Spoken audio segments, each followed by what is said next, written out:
వేరే వాళ్ళు మీరు ఈసీసీలో ఎస్4 అనాలో చేంజెస్ కానీ బాగా చెప్పారు సార్. వేరే వాళ్ళు అయితే చెప్పరు ఐ థింక్. ఇప్పుడు బేసిక్ నుంచి అడ్వాన్స్ లెవెల్ చెప్పాను, అది ఎంతవరకు మీకు హెల్ప్ఫుల్ అనేది మీకు అర్థమై ఉంటుందేమో సార్. బాగుంది. అంటే అడ్వాన్స్ లెవెల్ లేకుండా మనం జాబ్ చేయలేము రఘు గారు.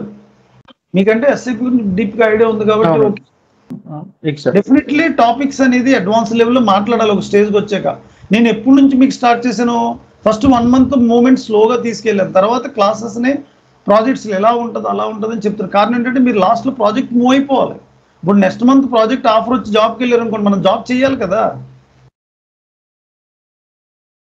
ఒక ఇంటర్వ్యూ వితౌట్ ఎనీ ఎక్స్పెన్సెస్ చేయకుండా జాబ్ కొట్టాలంటే ఎలా, నా ట్రైనింగ్లో మీకు తెలుస్తుంది బాగా.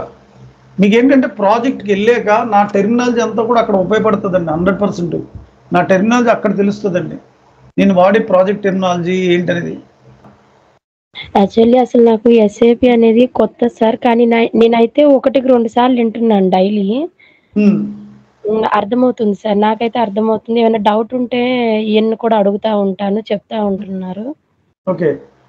అసలు నేనైతే ఇన్ని ఇయర్స్ టైం వేస్ట్ చేశాను, బిఫోరే నేను ఎస్ఏపి నేర్చుకుని ఉంటే బాగుండు అన్నట్టుగా అనిపించింది సార్ నాకైతే మాత్రం. Okay okay okay. నా క్లాసులు అర్థమయ్యే పర్ఫెక్ట్ గా మీకు?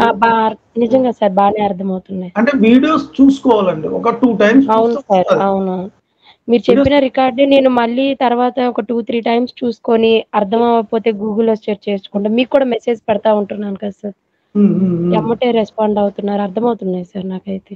ఏంటి ఎప్పుడైనా రెస్పాండ్ కాబట్టి నేను వేరే కాల్స్ లో ఉండొచ్చు కాబట్టి నుంచి ఉంటుంది. శ్రావణి గారు క్లాసులు ఎలా అర్థమైనాయి అసలు?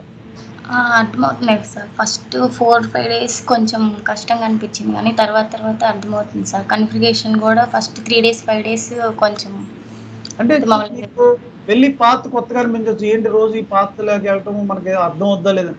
ఒకసారి మీకు క్లిక్ చేసుకుని ఫైనాన్స్ ఎస్డి సెట్టింగ్స్ అయిపోయేటప్పటికి ఎంఎంలోకి వెళ్ళేటప్పుడు రఘు గారు మీకు ఈజీ అయిపోద్ది. పాతలోకి వెళ్ళేటప్పుడు ఎప్పుడైతే మీకు 1 week క్లాసులు ఎఫ్ఐ ఎస్డి సెట్టింగ్స్ అయిపోయాక ఎంఎంలో ఎంటర్ అయ్యేటప్పటికి ఎస్ఏపిలో కన్ఫిగరేషన్ ఇలా చేయాలనేది ఒక పాత రూట్ మ్యాప్ వచ్చేస్తుంది, తెలిసిపోతుంది. ప్రాక్టీస్ ఉండాలండి, కంపల్సరీ ప్రాక్టీస్ ఉండాలి రావు గారు. 100% నేను చెప్తున్నాను. నేను చెప్పిన క్లాసులు ఫస్ట్ టైం మీరు చేశారు, 100% ఎస్పోరానా జాబ్కి వెళ్ళే లోపల మీలాంటి వాళ్ళు ఇంకో 2 times చేసుకోవాలి సైకిల్. మిగతా వాళ్ళు ఒక 3 to 4 times చేసుకోవాలి సార్. 3 to 4 times ప్రాక్టీస్ చేసుకునే జాబ్కి వెళ్తే ఏ సపోర్ట్ ప్రాజెక్ట్లో పడినా కూడా, ఏ ఇంప్లిమెంటేషన్లో పడినా, ఏ కన్ఫిగరేషన్లో మీకు డౌట్ ఉండదండి. 100% నేను చెప్తున్నాను, ఏ కన్ఫిగరేషన్లో డౌట్ ఉండదు మీకు. ఓకేనా? మీరు ఎక్సెల్ షీట్ ఇచ్చారు కదా వీరు గారు, అది నేను తయారు చేసిన మొత్తం టోటల్ ఎక్సెల్ షీట్ అంతా కూడా ఈ సెట్ అంతా మీకు మెయిల్ ఐడికి పంపిస్తానండి. ఇదంతా మనకి ప్రాజెక్ట్ ఇంప్లిమెంటేషన్ చేసేటప్పుడు అయ్యే స్టెప్స్ ఫాలో అవుతే సరిపోదు కదా? 80%, 90%, 100%లో 90%. బీపీఎంఎల్ లిస్ట్ అంటారు.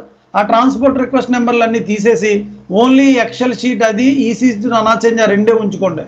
ఏ రిక్వైర్మెంట్ గ్యాదరింగ్ వెళ్ళినా ఈ పాయింట్సే ఉంటాయి దాదాపు. ఏదన్నా ప్రాసెస్ ఉంటే ఆ 10% based on your product, based on client. Correct? ఏ ప్రాజెక్ట్కి వెళ్ళినా ఉంటాయి న్యూ థింగ్స్. కానీ న్యూ థింగ్స్ కూడా నా యొక్క 90% కన్ఫిగరేషను, నా యొక్క ఎక్స్ప్లెనేషన్లో ఆ న్యూ థింగ్ మీరు చేసేయగలరు. అర్థమైంది రఘు గారు? ఆ 90% నాలెడ్జ్తో ఆ 10% కూడా మీరు ఫుల్ఫిల్ చేసుకోగలరు రియల్ టైం ప్రాజెక్ట్లోకి వెళ్ళాక. రఘు గారు మీరు చెప్పండి, మీరు ప్రాజెక్ట్లో ఉన్నారు కదా, మీరు అంతకుముందు ట్రైనింగ్ నేర్చుకున్నారు, మీకు ప్రాజెక్ట్ బేస్డ్ ఇచ్చి నేర్చుకున్నారా, ట్రైనింగ్ నేర్చుకున్నారా? రాలేదండి, మేము ఎప్పుడు అరిబా క్లాస్ ఇచ్చినప్పుడు జస్ట్ లైక్ కాన్ఫిగరేషన్స్ ఒకటి చెప్పారు నార్మల్గా, బట్ ప్రాజెక్ట్ బేస్డ్ ఎలా ఉంటుంది ఏంటి అన్నది మాత్రం చెప్పలేదండి. ఇప్పుడు మీకు ఏమీ లేని ఒక బేసిక్ పర్సన్ వచ్చి ఎస్ఐపిలో నేర్చుకుని నా దగ్గరికి వచ్చాక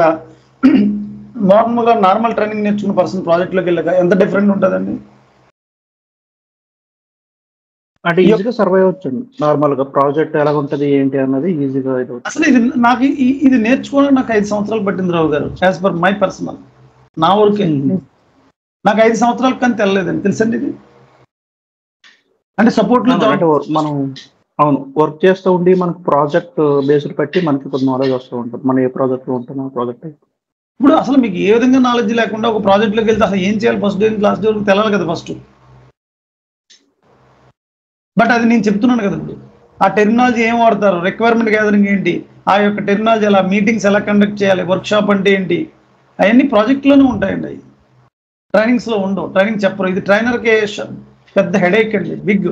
4 స్క్రీన్లు చూపెట్టాలి, 4 షీట్లు ఓపెన్ చేయాలి, ఇవన్నీ ట్రైనర్కి చాలా పీస్ఫుల్గా చెప్తాడండి. Purchasing organisation, purchasing related maintain to organisation, purchasing organisation సిస్టంలోకి వెళ్ళి కన్ఫిగరేషన్ చేస్తాడు, అంతే. That's it.